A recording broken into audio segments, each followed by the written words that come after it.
Alors, à la chôte donc de la veille de Rosh Hashanah, donc il est dit bien évidemment donc que ce jour-là, aujourd'hui, à partir de maintenant, bien sûr, on ne fera pas au moment de la prière le tachanoun puisque c'est déjà la veille de la fête. Donc, on ne fera pas ni le tachanoun ni la Natseach Yancha, qui est la prière qu'on fait après, au moment où on dit le Teilim, ou Tefila les David, qui est avant donc de dire le Shir Sheliom. Ensuite, En tokim beshofar be'erev Rosh Hashanah leitlamed mutar becheder sago. On n'aura pas le droit donc de sonner du chauffard la veille de Rosh Hashanah. Donc, par contre, de pouvoir le faire pour étudier, pour apprendre comment est-ce qu'on doit le faire dans une pièce fermée, ce sera permis, d'accord? Donc, la raison, on avait expliqué que en fait, on veut troubler le Satan. On a sonné pendant tout le mois de Elul, tous les jours donc du mois de Elul pour que effectivement, le Satan soit complètement troublé. Il ne sait pas quel jour c'est Rosh Hashanah. Et le dernier jour, là, aujourd'hui, on ne sonne pas pour que le Satan ait l'impression que ça y est, Rosh Hashanah est terminé, de manière à ce qu'il ne puisse pas monter au Beddin d'en haut et venir accuser le peuple juif. Et donc, c'est pour cette raison qu'on ne sonne pas aujourd'hui. Alors, ce matin, on a fait à la prière Atarat Nedarim, c'est le fait de regretter, en fait, de demander d'effacer tous les vœux qu'on aurait fait, qu'on n'aurait pas pu tenir pour quelque raison que ce soit. Donc, il est bien de le faire donc avant Rosh Hashanah. Si on n'a pas pu le faire ce matin parce que pour mille et une raisons, on peut le faire tout le temps encore que c'est la veille de Rosh Hashanah. Donc, ce soir, avant la prière, je vous conseille d'aller un tout petit peu avant à la synagogue, ça ne prend pas longtemps, 5 minutes maximum, et de faire à ce moment-là Atarat Nedarim avant de rentrer à la shul. Donc, il y a certains donc, qui ont, il faut savoir, donc, la coutume de jeûner la veille de Rosh Hashanah jusqu'après Mincha. Et donc, à ce moment-là, bien sûr, après Mincha, ils vont goûter quelque chose de manière à ne pas rentrer pendant le jour de Yom Tov en étant complètement torturés, d'accord, par la difficulté du jeûne. Et donc, ils vont faire effectivement, donc, il faut qu'ils puissent arriver au moment de la Seudat Mitzvah du soir, donc de ce soir, qui est le premier jour de Rosh Hashanah et c'est en même temps Shabbat, donc ils soient dans un état où ils soient bien dans leur tête et dans leur corps et qu'ils puissent manger effectivement sans sans avoir besoin de prendre des médicaments parce qu'ils ont jeûné et qu'ils ne se sentent pas bien. Ensuite, on a l'habitude d'aller la veille de Rosh Hashanah, après la prière du matin, d'aller dans les cimetières pour aller à la rencontre des tzadikim, des tombes de tzadikim qui se trouvent là-bas, et donc d'aller donc demander, on met là-bas de la tzedaka, on donne aux pauvres, on demande bien sûr, on fait beaucoup de supplications sur le tombeau d'un tzadik, et on va essayer effectivement de réveiller les âmes de ces tzadikim, qui étaient des gens tzadik, qui étaient des gens kadosh, qu'ils vont être pour nous en fait comme des bons avocats au moment où on va être passé en jugement. Donc on leur demande de devenir nos avocats. Et effectivement, ceux qui se trouvent proches de l'endroit, eh bien, il est bien d'aller effectivement loin, pas trop loin de chez soi si on peut. Donc je sais qu'ici à Paris, par exemple, il y a une tombe d'un tzaddik qui se trouve au Père-Lachaise. Donc pour celui qui voudrait y aller, pourquoi pas. Voilà, mais bon, maintenant, c'est quelque chose d'important pour celui-ci, on peut le faire. Voilà. Avant de partir,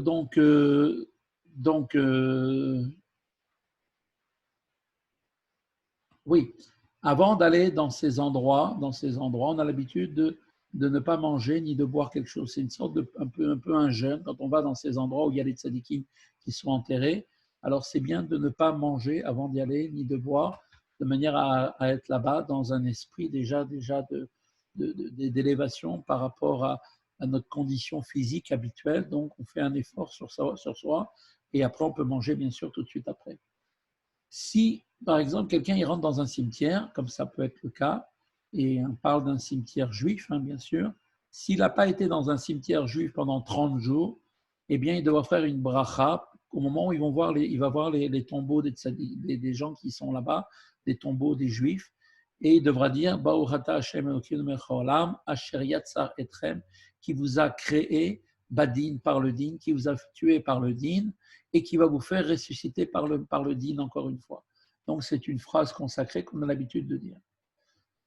Alors, bien sûr, quand on rentre dans un cimetière, ça, je pense que tout le monde le sait, mais on le répète, il est interdit de rentrer avec les tzitzit donc, qui dépassent, d'accord? Parce que de manière à ce qu'on ne soit pas comme celui qui se moque du pauvre. Le pauvre, en fait, c'est le mort qui ne peut plus faire la mitzvah. Et nous, on est en train de montrer, voilà, nous, regardez, on est encore capable de faire des mitzvot, et vous, non. Donc, on ne le fera pas. Donc, il va falloir les cacher de manière à ce qu'ils ne soient pas du tout visibles avant de rentrer dans le cimetière.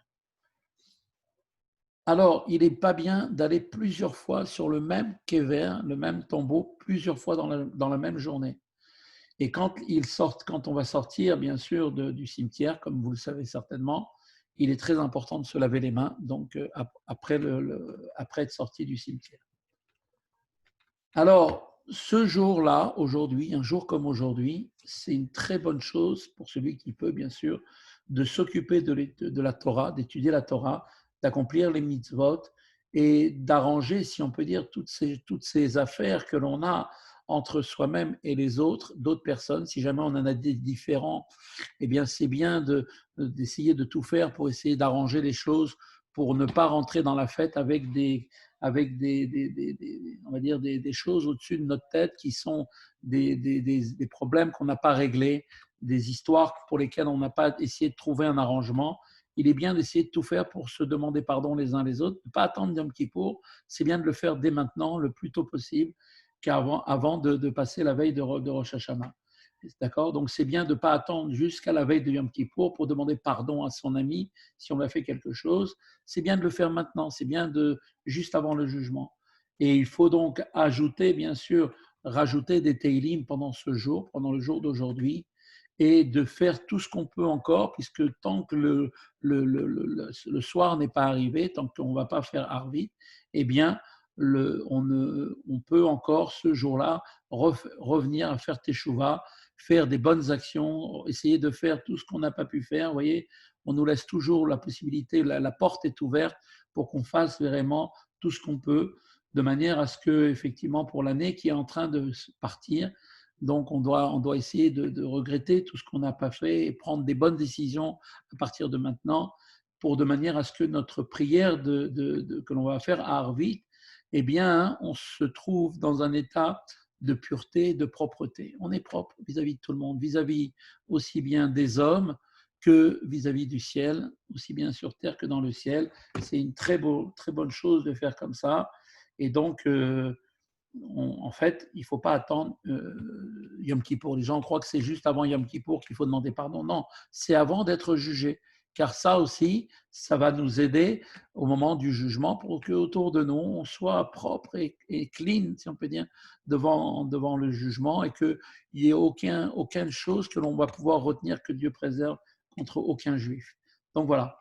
Ensuite, il est bien, Tov le kabel alatzmo eize idur nosaf l'ifne kol Rosh Hashanah. Alors il est bien, nous dit-on aussi, c'est très important, d'essayer de prendre sur soi, de faire une chose nouvelle qu'on n'avait pas l'habitude jusqu'à maintenant de le faire. Pourquoi? Parce que Rosh Hashanah, vous savez, comme vous le savez, le soir de Rosh Hashanah, toute la lumière qui a été envoyée pour l'année qui passe, eh bien, va remonter dans sa source.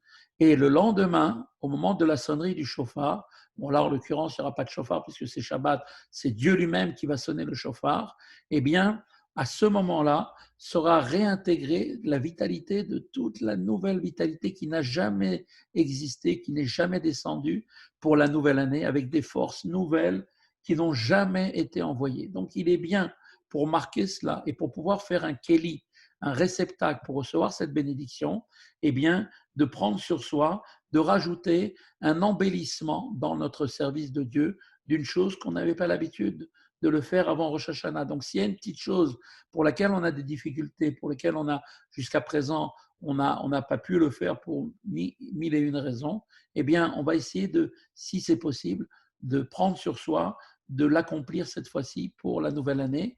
Et donc, par cette nouveauté qu'on va introduire, eh bien, on va donner en même temps un kéli pour recevoir ce nouveau rayonnement de toutes les bénédictions du flux divin qui va venir nous inonder donc de lumière durant toute notre nouvelle année, et que à partir de Rosh Hashanah, le monde va changer réellement. C'est un nouveau monde qui va naître le lendemain matin de Rosh Hashanah. Cela s'est rapporté, on voit très bien comment on voit que effectivement, ça c'est vraiment ce qui maintient, ce qui attrape la bénédiction, c'est ça, de faire cette petite chose. Et c'est rapporté dans plein d'endroits que effectivement plein de gens qui ont essayé de faire une petite chose supplémentaire, d'embellir un petit peu quelque chose dans leur service de Dieu, de quelque chose qu'ils n'avaient pas l'habitude de faire, eh bien, ça leur avait ouvert des bénédictions immenses, incroyables. Voilà. Par exemple,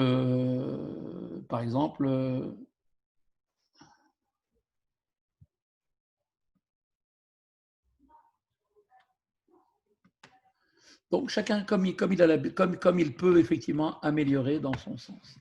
Alors il y a une très grande chose aussi, comme on l'a fait et on l'a lu depuis de nombreux jours dans le Tanya avec Igrot HaKodesh, il y a une très très grande ségoula de faire tout ce qu'on peut donner en tzedaka la veille de Rosh Hashanah. C'est très important, comme on a vu, la mitzvah de tzedaka, c'est une mitzvah qui est fondamentale, qui contient en elle toute la Torah entière, puisque toute la Torah nous a été donnée, comme nous dit le Tanya, pour nous permettre d'être à l'image de Dieu. On se doit d'être à l'image de notre Créateur, de la même manière que Dieu nous procure ses miséricordes et nous donne tout cela, pas parce que nous le méritons, mais il le fait comme un acte de charité, un acte de tzedaka, il nous prodigue tout le bien matériel et spirituel. Eh bien, nous aussi, il faut qu'on soit à l'image de notre Créateur. Et donc, c'est très important de faire tout ce qu'on peut pour essayer de chercher même des pauvres la veille de Rosh Hashanah ou bien des associations qui s'occupent justement de faire le nécessaire pour donner aux pauvres ce dont ils ont besoin, et de faire tout ce qu'on peut pour aider vraiment pour que les pauvres puissent eux aussi passer de bonnes fêtes. Et donc, on leur donne soit de la nourriture, soit de l'argent, mais en tout cas, il faut très important de le faire. Et lui, voilà, il disait par exemple le prix Hadash, c'est un commentateur du Shulchan Aruch, il disait, moi j'ai l'habitude d'envoyer donc des cadeaux, enfin de donner effectivement des cadeaux aux pauvres la veille de Rosh Hashanah. Quand il parle de cadeaux, il parle de repas, donc des paniers, d'accord, avec ce dont ils ont besoin. Comme c'est marqué, Lechu achlu mishtanim beshatu, comme il est marqué, allez, partez et mangez, réjouissez-vous. Et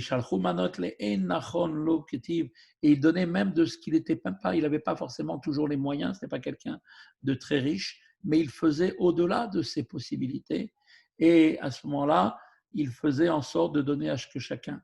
Donc c'est bien effectivement de donner, si possible aussi, bien sûr, aux pauvres proches de chez nous, par ordre, je dirais, de priorité, mais n'oublions pas l'importance de donner de la charité, de la tzedaka, aux pauvres d'Israël, les pauvres juifs qui sont en Israël. Et là, malheureusement, avec cette situation difficile dans laquelle on se trouve, mais qui va s'arrêter avec l'aide de Dieu, à la fin de l'année, elle va repartir avec toutes les influences de l'année, de cette année vont sortir en même temps, et on va retrouver le bien. En attendant, il y a beaucoup de gens en Israël qui sont dans le besoin pour manger, simplement pour manger. Donc voilà, c'est très important d'essayer de faire en sorte d'aider nos frères qui se trouvent là-bas. Ensuite, au moment de la rentrée du Shabbat, de Rosh Hashanah, bien sûr, on allumera les bougies du premier soir de Rosh Hashanah. On a l'habitude donc d'allumer les bougies le premier jour donc, de Rosh Hashanah, avant bien sûr que le soleil se couche. Donc on a en plus cette année l'allumage donc des bougies de Shabbat. Donc il faudra le faire aussi à ce moment-là. Et donc il sera bien effectivement de les allumer aussi donc de les allumer donc avant bien sûr comme d'habitude le Shabbat. Mais par contre pour le deuxième jour, ce sera bien d'attendre que la nuit soit tombée pour pouvoir allumer le deuxième jour pour que effectivement on démarre une journée complète. Et la journée complète commence à partir de Arvit, la veille au soir. Donc c'est bien de faire comme ça. C'est bien d'allumer aussi une bougie de 24 heures ou de 48 heures en souvenir des personnes qui sont disparues, des personnes qui ne sont pas là. Et ça permettra aussi d'utiliser cette flamme aussi, si on en a besoin pendant Yom Tov. Il sera bien sûr, donc, il ne faudra pas oublier de dire Shecheyanou aussi, de faire Shecheyanou, la prière de Shecheyanou. Et donc, si maintenant, comme là, ça tombe la veille de Shabbat, alors on dira, dans la bracha, on dira Leadlik ner shel Shabbat, ve shel yom azikaron. On dira donc voilà, béni sois-tu éternel notre Dieu, qui nous a commandé d'allumer la bougie du Shabbat. Pourquoi Shabbat avant? Parce que Shabbat est régulier, ça vient de manière toutes les semaines, donc ça passe avant. Et ensuite, on mentionnera ce jour du souvenir, qui est le jour de Rosh Hashanah, et on fera la bracha de Shecheyanou. D'accord? Donc, il y aura deux bénédictions à faire. L'Adlik Nershel Shabbat, et on rajoute Veshel Yom Azikaron, et de ce jour du souvenir. Et ensuite, Shecheyanou, la prière qui concerne en fait le fait que Dieu nous a donné la chance de pouvoir vivre à nouveau des jours de fête et d'être toujours vivant. Il nous a donné la vie jusqu'à maintenant. Le deuxième jour de la fête, alors on fera très attention d'allumer les bougies, comme je vous ai dit, donc à la nuit. Et pareil aussi dans les brachot, on dira encore une deuxième fois encore Shecheyanou. Bien que c'est un deuxième jour et qu'on a déjà dit le premier jour, on redira encore une fois la bracha de Shecheyanou. Et s'il est possible, au moment où on va dire cette bracha de Shecheyanou, eh bien, ce serait bien de mettre un nouveau vêtement, d'accord, un vêtement nouveau au moment de la prière, au moment de l'allumage, et effectivement, ou bien de mettre un nouveau fruit sur la table, de manière à avoir sa pensée au moment de la bracha Shecheyanou, soit sur le vêtement neuf ou bien sur le nouveau fruit. Mais effectivement, si on n'a pas prévu un nouveau vêtement ou qu'on n'a pas un fruit nouveau, c'est pas grave, on fera quand même la bracha de Shecheyanou, quoi qu'il arrive dans tous les cas. Effectivement, d'accord? Alors maintenant, juste la veille de Shabbat, de Rosh Hashanah, donc on fera Mincha la veille de Rosh Hashanah. On le fera avec une très, très, très grande attention, une grande ferveur, et on essaiera de s'allonger au maximum, un petit peu plus que ce qu'on avait l'habitude de faire dans les autres prières, parce que là, on est à la dernière prière de l'année. Le dernier mincha, ce sera la dernière prière de toute l'année qui passe. Et donc, au moment où la sortie, ça va être la sortie de l'année, eh bien, ça va commencer effectivement. Ensuite, va commencer après le grand jour, ce grand jour de Rosh Hashanah qui va démarrer avec Arvit. Donc, avant Mincha, on dira l'Ektoret, comme on a l'habitude de le faire. Et si maintenant ça tombe la veille de Shabbat, comme on est là maintenant, eh bien, on dira aussi Odou. Odou, c'est un passage qu'on dit avant Mincha. Et on dira aussi Patach Eliyahu, Veyedid Nefesh, comme on le dit chaque veille du Shabbat.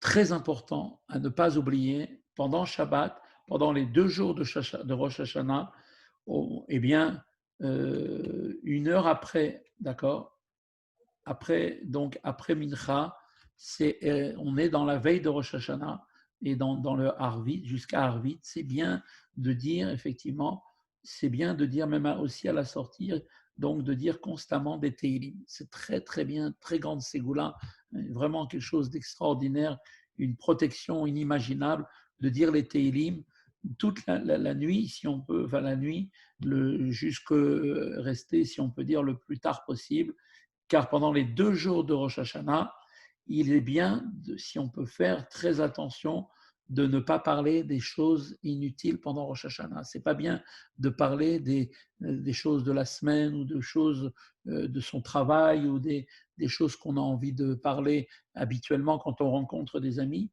Là, on fera très attention de ne pas faire ce qu'ils appellent de dire des paroles inutiles, des paroles qui sont en rapport avec les choses profanes de la semaine.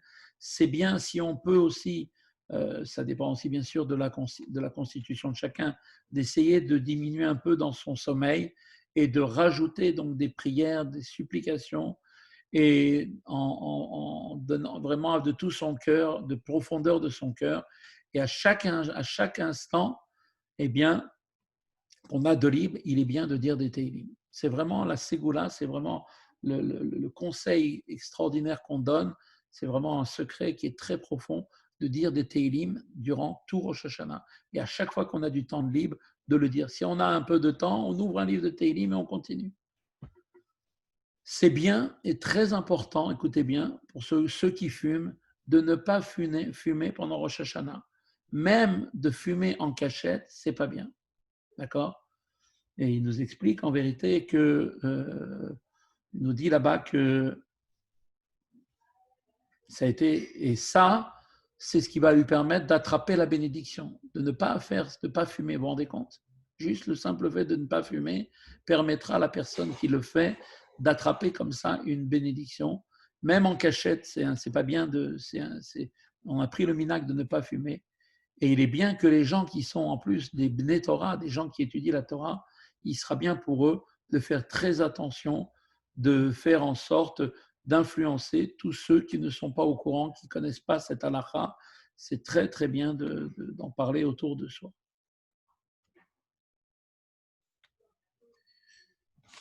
Donc c'est bien aussi, encore une fois, vous voyez, avant maintenant la prière de Harvit de Rosh Hashanah, de dire un peu de Teilim, d'accord, avant la prière de Rosh Hashanah. Ensuite, bien sûr, on rappelle une halakha très très importante. À partir de Rosh Hashanah et durant les 10 jours, en fait de Rosh Hashanah jusqu'à Yom Kippour, il y a 10 jours qu'on appelle les 10 jours Aseret Yemei Tshuva, les 10 jours de Tshuva, de repentance. Eh bien, il est très important de faire très attention qu'au moment où on fait la Hamida, de bien faire attention, de bien dire dans l'Hamida, au début de la Hamida, à la fin des 3 premières bénédictions, d'habitude on dit Akel Akadosh. Là, on fera attention de bien dire Amelech Akadosh. Et de même aussi, pendant la prière, on rajoutera les petites phrases qui sont en plus. Zochenu lechaim, souviens-toi de nous pour la vie. Michamocha, qui est comme toi, Dieu. Et comme il est marqué, écris-nous dans le Sefer de la vie. Et comme on voit à la fin de la prière, à la fin de la tfila, eh bien, au moment du Kaddish, on fera très attention de bien dire pour celui qui récite le Kaddish, de ne pas dire comme on dit d'habitude, Ose Shalom Bimroman, on dira Ose Ashalom. On rajoutera le Ashalom. Et donc, tout ça, bien sûr, seront expliqués dans des dynimes un peu plus loin. Ensuite, quelqu'un, il a oublié de dire, si quelqu'un dans la prière, il a oublié de dire Ten Pardecha, mais amène ta crainte, et qu'on rajoute durant les jours de fête, et qu'il a terminé en disant Amelech HaKadosh, il n'est pas obligé de revenir. Ainsi pour Beten Pardecha, mais on continuera à Tabechartanu. Voilà, donc ne pas oublier donc de rajouter pendant les prières durant, après, bon, bien sûr, on parle de la prière de Harvit et de toutes les fêtes de Rosh Hashanah, qui est différente des fêtes de la semaine. Ensuite, la semaine des 10 jours, eh bien, les autres jours qui seront après Rosh Hashanah jusqu'à Yom Kippour, c'est très important de rajouter donc à la 3e bénédiction, comme on a dit, à Melech HaKadosh et non pas à Takadosh. Si on s'est rendu compte, on a fait toute la prière et on s'est rendu compte qu'on ne l'a pas dit, même si on a le doute qu'on l'a dit, on est obligé de recommencer du début toute la Hamida. D'accord? Ensuite, il y a aussi à rajouter à la 11e bénédiction, on dit d'habitude, on dit à Melech Hamishpat. D'accord? Donc, on doit bien attention de bien mettre en avant la notion de Dieu en tant que roi du jugement, la 11e bénédiction. D'accord? Ça, c'est très important parce que ça vient remplacer ce qu'on a l'habitude de dire toute l'année dans la Hamida. D'accord? Je veux rentrer au cimetière là. Vous pouvez me noter la phrase qu'il faut dire quand on rentre. Je, si vous pouvez me l'envoyer par WhatsApp ou Ouais, voilà, je vais te la dire. Ok, très bien. je vais bientôt rentrer là. Voilà. Ok, donc voilà, donc faire très attention de bien répéter Amelech HaKadosh pendant la fête, de bien répéter à Melech HaMishpat pendant toutes les 10 jours de Rosh Hashanah, depuis Rosh Hashanah jusqu'à Yom Kippur. Voilà, donc je vais t'envoyer, Menachem, l'information.